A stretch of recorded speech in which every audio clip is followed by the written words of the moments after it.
Hi and hello everybody, it's Fern. Welcome back to another planty video. Thank you so much for joining me. Today we're going to be talking all about the carnivorous plants that I have in my collection, and I'm so excited. I've been dying to do more videos featuring my carnivorous plants, which by the way, they're all pinguicula and some nepenthes. But I just have such a love and interest in them. I feel like I don't talk about them enough, so we're going to be talking about them today. I'm going to be letting you know how my pingdom is doing, giving updates on all of my pings and my nepenthes. I'm also going to be talking about how I care for them, and we may even be doing a little repot upgrade kind of thing for my nepenthes. So yeah, I'm very excited. I just love these plants so much, like I said, so let's get into it. Also, the sun and I are battling it out right now, so I'm trying to make this work. Hopefully the lighting is gonna be okay. So last summer, I believe, is when I put together this pingdom, and it has been one of my favorite planty projects and one of my favorite planty displays that I've ever done. I'm still absolutely obsessed with this, and I'm so glad. Oh my goodness, I'll have to put in B-roll probably because this is just... Okay, so I'm actually gonna show you from this side because it's just way easier to see with this crazy lighting that we have going on. But yeah, this is the pingdom, and it was quite experimental for me to do because I had no idea how this raw pumice stone was gonna work out, and I really could not find a lot of tutorials online, which is why I decided to make a video and share it. But yeah, I was really just unsure of how these pings were gonna do, like specifically the ones mounted on the rock. The ones that are just potted in the soil, I was not as concerned about, although ironically I did lose one. This one right here, I think we'll remove that today. But that one croaked on me, and that is my only pinguicula that I've ever lost before, so kind of sad. I think that this just got underwatered at some point over the winter and she did not make it. This was, oh my gosh, it was a hybrid, and it was actually a new one that I got last year. I'll put the name on the screen, but I'm gonna hopefully be replacing it this year. I plan to put an order in for some new carnivorous plants, maybe even this month, so I might do a little haul. But besides that one that I lost, they are all looking amazing. I'm super happy with this.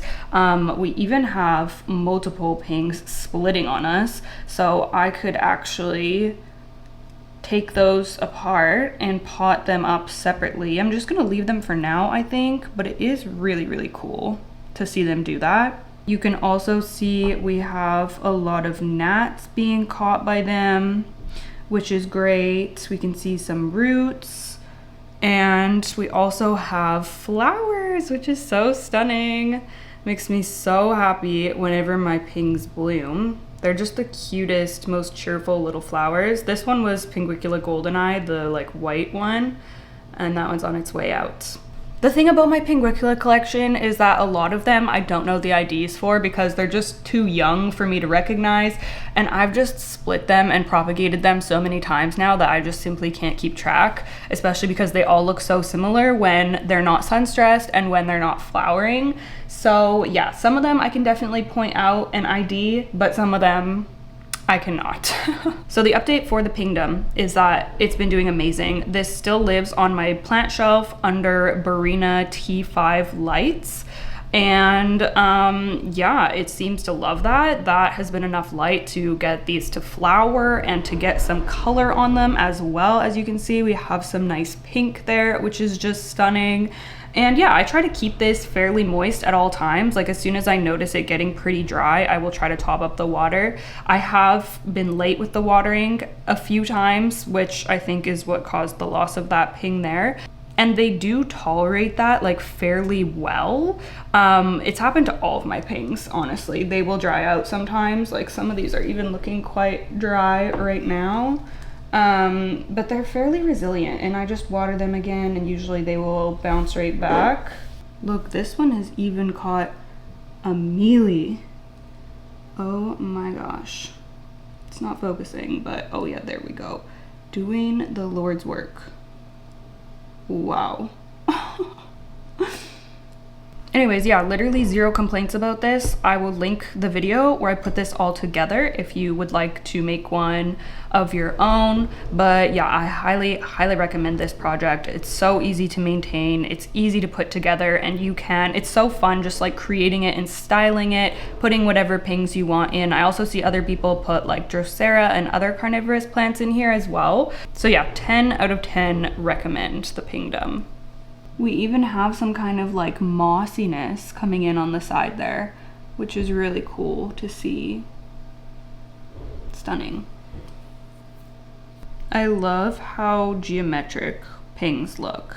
Like, especially this one right there. It just looks so crazy. Like the patterns, they're so pretty. This is another little mini kind of pingdom that I put together because I had this small little piece of raw pumice, so I decided to just stick it in there. And I think that's a baby cyclosecta growing on the pumice, which is so cute. That is a larger one. You can see that it has more of its purple color coming in. And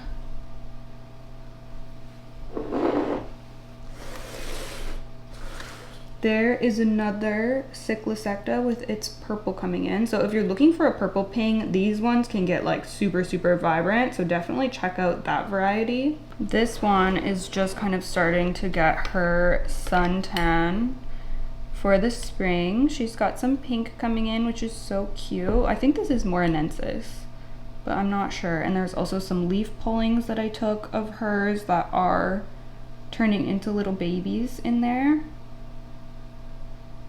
I think that this one is pinguicula hanka, and that must be her babies in there with her as well.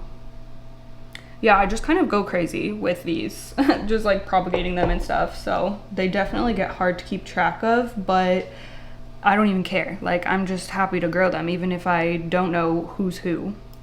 So I guess this is just a little impromptu update moment, but they're all doing very well. I have some of these just potted in thrifted glass vessels like this, which is really cute.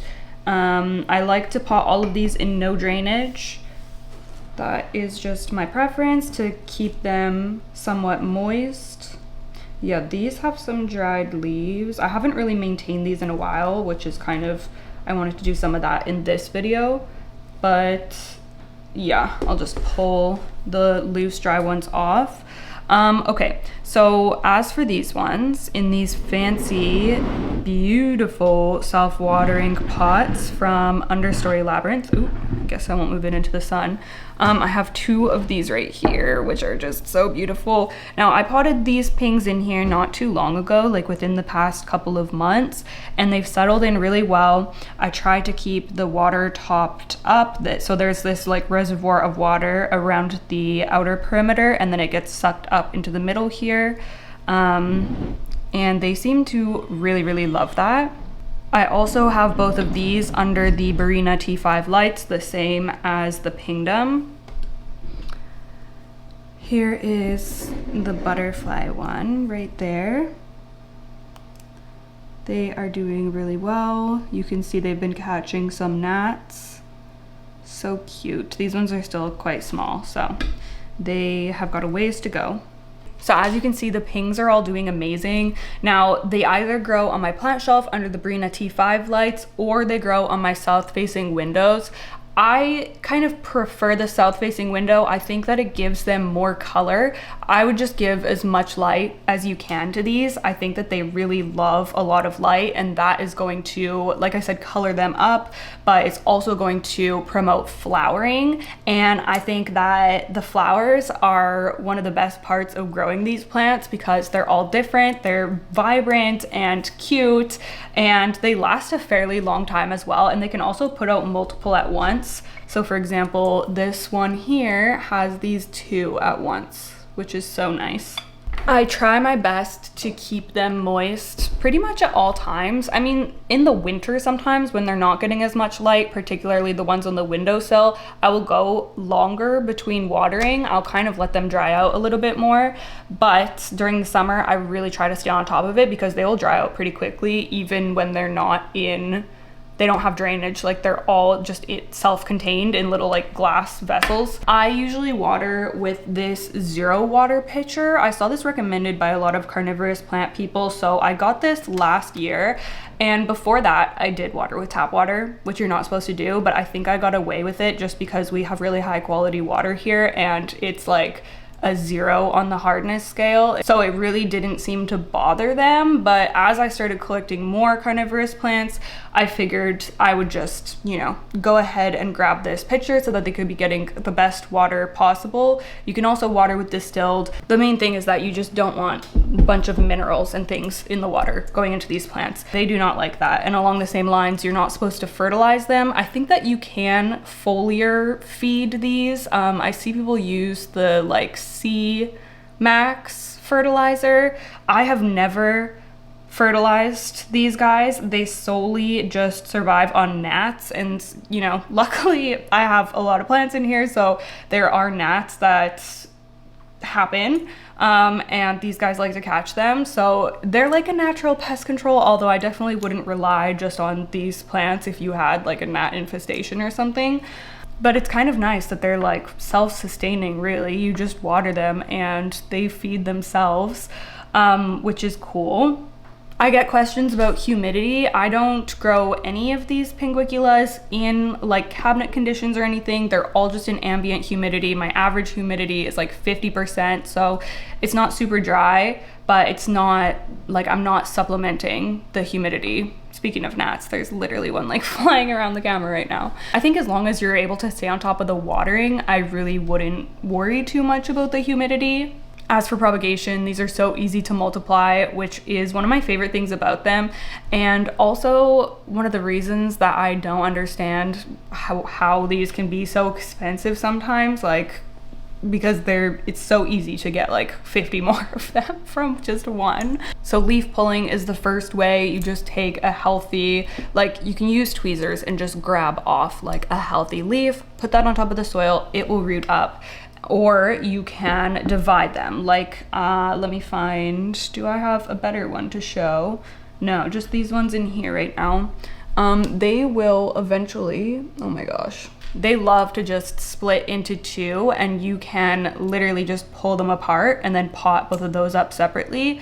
So yeah, they're so easy to propagate, which makes them really fun plants to experiment with and to share with others. So yeah, I was just gonna do a little cleanup on some of these. I got this little planty toolkit couple of months ago now, and I got it specifically for pinguiculas and for succulents because it has all these small little tools in here that can be really useful. Has different tweezers. Actually, I'm gonna need these, and little like snippers. And what else have I used? Like this kind of thing to pull out little plants or place them down. This to like make a little hole. I use this for starting my garden seeds as well. But yeah, there's just lots of useful stuff in here. Oh yeah, also there's a little scoop. Yeah, it came with tons of stuff. I'm honestly pretty impressed with this little kit. So like I said, I'm just gonna pull off some of these really dried leaves down at the bottom here, just for aesthetic reasons, just to clean them up a little bit. If they don't pull off easily, then I will typically leave them on until they do. I don't want to be wrestling with it. Just put those off to the side for now. Like this one doesn't really want to come out yet, so I'll just leave it for now.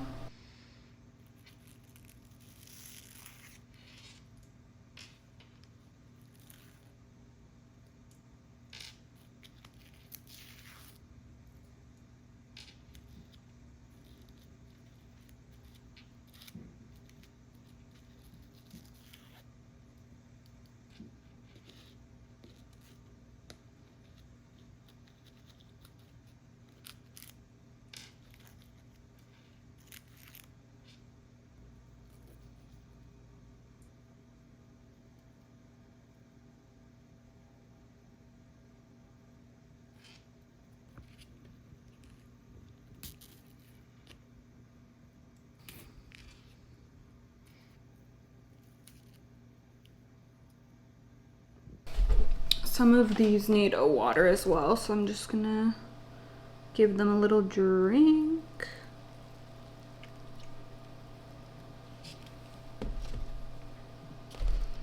That one's good.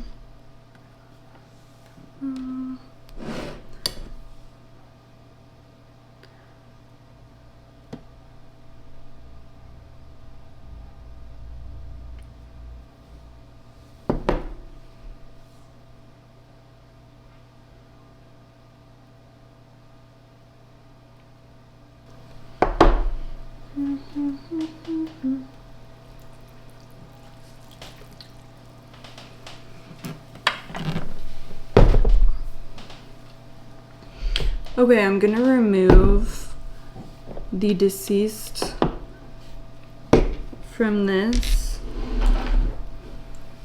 I really want to replace this. I loved how just like spindly, it was like a really skinny one, which is different than the ones I already have in my collection, so I definitely need to have her in here. So I'm probably just gonna leave this spot empty in the pingdom for now. Yeah, there she goes. R.I.P. girl. There are a few dried leaves in here, but not too much to remove, honestly. Like, it's doing really, really well. I was gonna say I'm not surprised at how well it's doing, but I kind of am, just because this was so new to me. Oh, that's pretty good. This one actually did have quite a few dried bits. Oh, this one has some dried bits too here on the stone. The pinguicula that are on my wish list are the one that I need to replace. I think it's a gypsicola hybrid. So I definitely want to replace that one. And then the other two that I'm hoping to get this year are raspberry blonde. It has this stunning pink and yellow flower. And then the Johanna, I think it's Johanna or Joanna, I don't know. It's a super like hot pink one. So yeah, I really want to get those ones. Like I said, I might order them this month. So y'all may see a little unboxing, little carnivorous plant unboxing later on this month. But yeah, so that's how the pings are doing. I'm so happy with them. I love them so much. They're literally like the easiest plants in my collection. Zero complaints. They are just chilling. I also guess I should have mentioned that they are potted in the Brad's greenhouse bog mix, which is specifically made for carnivorous plants. I'll put a link to it in the description box so you can check it out and maybe even recreate it yourself. I just ordered that because I wanted something that I knew my carnivorous plants were going to thrive in. It has to be a nutrient void mix. Like, you don't want anything that has fertilizer or organic components in it. So yeah, that's why I opted to just buy one from the professionals, and they absolutely love it. And I still have tons left. I only bought one bag that wasn't even that big, but like, these are so small that it lasts a really long time. And I also have a layer of pon in all of these. Everything actually. No, that's not true. I did sphagnum underneath the ones in my understory labyrinth pots. There's sphagnum moss, and then it's topped with the Brad's greenhouse carnivorous soil mix, and then everything else has a layer of pon without fertilizer. It's just lava rock, zeolite, and pumice, and then I put the carnivorous soil mix on top. You can also grow them in straight up sphagnum moss as well. That's what I did the first like year or two that I had pings. It was just the easy option for me. So yeah, that is something you could use also. Basically anything that doesn't have nutrients, I feel, would work for them. We are now going to move on to the nepenthes. Oh my goodness, this sunlight. Wait, let me maybe just move over. Okay, so I just got resituated, trying to take advantage of this shaded spot here to hopefully show my nepenthes. So I have not done like any type of really update or talked about these in so long, I feel. I potted these up into their current pots. I'm saying these, but you can only see one. The other one is right here. I potted these up into their current pots, I think last fall. And they're fine. They're just in sphagnum moss. They're fine in these pots, but the thing is that these are always drying out. Like, they'll start doing a lot better and growing and pushing out new pitchers, and then inevitably they will dry out and start suffering because of that. It's my fault. So I'm gonna be remedying that today. I want to get these in setups where they're gonna stay consistently moist. I think that that's just what they want, how they should be potted up. So yeah, I'm gonna finally be giving them proper pot. This larger one right here is my nepenthes, I almost said pinguicula, my nepenthes glandulifera. And I really like this one because it is hairy, and I love hairy plants. So yeah, I don't know if you will see the fuzz, but it is hairy, which is really cool. And it has these little glands all over it, which is how it got its name. But yeah, it's a really cool, easygoing nepenthes, and it should be a lot bigger than this for the amount of time. I've had these for years, but I've just been in this constant cycle of them drying out too much. So yeah, that's why we need to fix this. And this one is Nepenthes fusca. So yeah, this one's a little bit smaller, but it's still really cute. At the plant store the other day, I saw Nepenthes, I think Rebecca. It was like a deep maroon color. It was so pretty. I almost bought one, and I've been thinking about it ever since. So if I come across that variety again, I'll probably grab one, because yeah, that's just stunning. And I really want to just like up my nepenthes game here. I want to up my carnivorous plant game in general. I want to try out Drosera again. I'll probably include that in my order that I'm gonna place for the pings. I might also grab another nepenthes too. I don't know, I'm kind of obsessed right now. So yeah, anyways, I want to clean these up quickly. I'm gonna remove there's some browned leaves in here. I don't know if you can see, but there's some crispy leaves, and I also am just gonna cut off, well, that one's not, but like these completely crisped up pitchers. So yeah, and these ones, care wise, pretty much the same as the pinguicula. I water them with the 0 water pitcher, and underwater them way too much, which I need to change. These also live in the, oh, that was a pitcher, okay. Bye-bye pitcher. It was a dead leaf and a dead pitcher. These also live in the Millsbow cabinet, but I think I'm gonna be moving them to my south windowsill. So we'll see how they like that. Hopefully they will. Okay, wow, this one really needed a cleanup. I think that's it. The pictures that aren't completely browned, I'm gonna leave. Ow, I just pinched myself. Okay, so that is looking better. And I'm gonna go in and do the same cleanup for this one. This one actually, well, no, it does have some dead leaves here. Dead leaves and dead pitchers.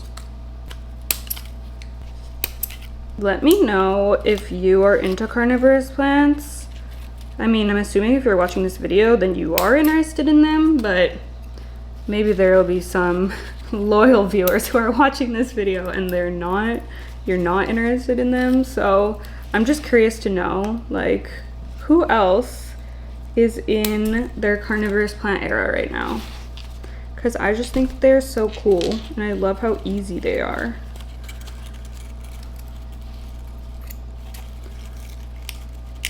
Oops.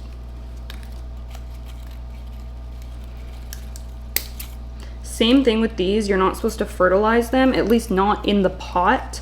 You can, again, there's like ways to fertilize them in the pitchers, but mine generally just catch whatever is flying around.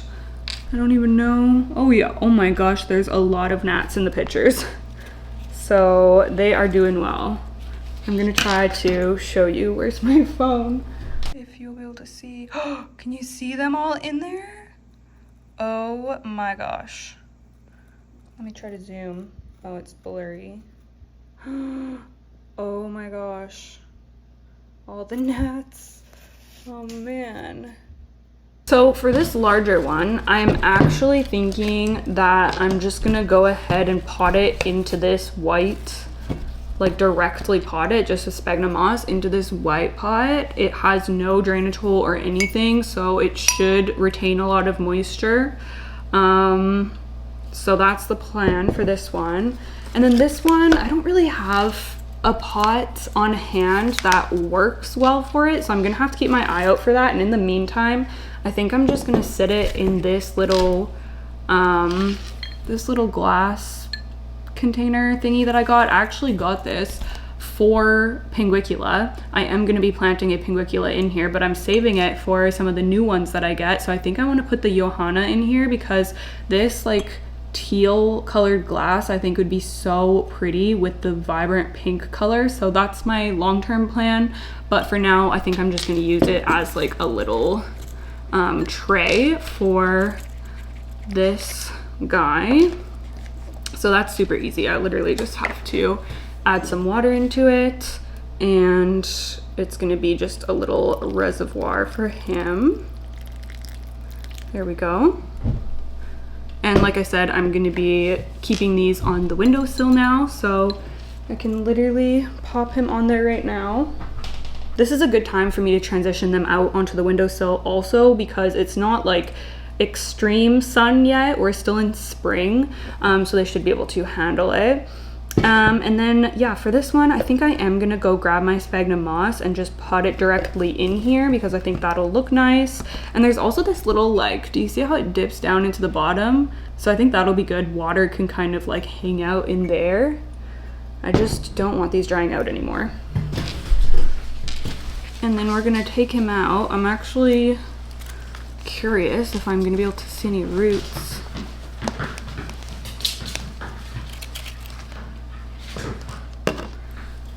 Oh yeah, I actually do see roots. Oh, uh-oh. I just dumped out gross pitcher juice. That's okay. I don't think you'll be able to see, but I can definitely see some fine roots in there, so that is grand. Okay, then I just need to add some moss around the sides. I don't want it to be like super, super jam-packed in there, but I don't want it to just be like empty space either.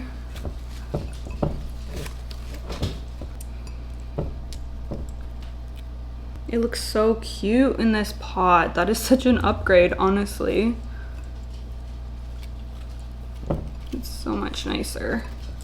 I am gonna keep his little tag in there. I also get almost all of my carnivorous plants from Brad's greenhouse because they're local to me, so they're sold in some of the like local plant shops, and then I do also order from their website for, you can't pick up unfortunately because they're like literally in the next town from me, but they do ship. So yeah, that is where I get mine from. I think that they ship Canada wide. Okay, so there he is. This looks so good. I'm super, super impressed. This is stunning. Gorgeous, gorgeous, gorgeous. So I'm gonna add some water in here and then go ahead and pop him onto the windowsill also. All right. Anyways, I guess that's it for this video. I hope that you enjoyed this little carnivorous plant hangout. It was so fun giving updates and working with these guys a little bit. I'll take any opportunity to show them off and talk to y'all about them. Let me know down below, of course, if you're into these plants. I really want to know. And if so, which one is your favorite that you either have in your collection or maybe one that is on your wish list? I would love to look it up. I love when you guys leave me comments about specific plants that you love or that you think I'll love, I always Google them right away and drool over them. So yeah, thank you so much for that. All right, thank you guys so much for watching. I really appreciate it. I look forward to chatting with you in the comments, and I'll see you in the next one. Bye.